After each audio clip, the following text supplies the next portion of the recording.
नमस्कार मित्रमैत्रिणींनो, girls audio story telling या कार्यक्रमात मी प्रेरणा आपल्या सर्व मित्रमैत्रिणींचं मनापासून स्वागत करते. मित्रमैत्रिणींनो, आज आपण ऐकणार आहोत एक सुंदर गोष्ट. आजच्या आपल्या गोष्टीचं नाव आहे कासव आणि गरुड. एकदा एका कासवाला वाटले आपण आकाशात फिरून पृथ्वी कशी दिसते ते पाहावे, पण ते कसे शक्य व्हावं? कारण आकाशात उडण्यासाठी कासवाला काही पंख नव्हते. एके दिवशी आकाशात उडणारा एक गरुड पक्षी त्याने पाहिला.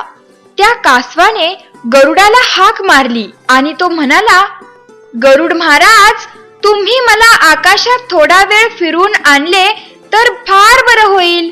माझी तशी फार दिवसांपासूनची इच्छा आहे. कासवा, आकाशात उडण्यासाठी ज्या गोष्टी लागतात त्या तुझ्यापाशी नाहीत, तेव्हा भलतीच इच्छा धरू नको. पण कासवाने त्याचे म्हणणे काही ऐकले नाही आणि आपल्याला आकाशात नेऊन फिरवण्याचा त्याने खूप आग्रह केला. तेव्हा गरुडाने त्याला आपल्या बळकट पंजात धरून आकाशात खूप उंचीवर नेले आणि नंतर खाली सोडून दिले. त्याबरोबर कासव कोलांट्या खात खाली आले आणि एका झाडावर पडून त्याचे तुकडे तुकडे झाले. मग मित्रमैत्रिणींनो, लक्षात आलं ना, आपण आपली ताकद ओळखून वागायला पाहिजे.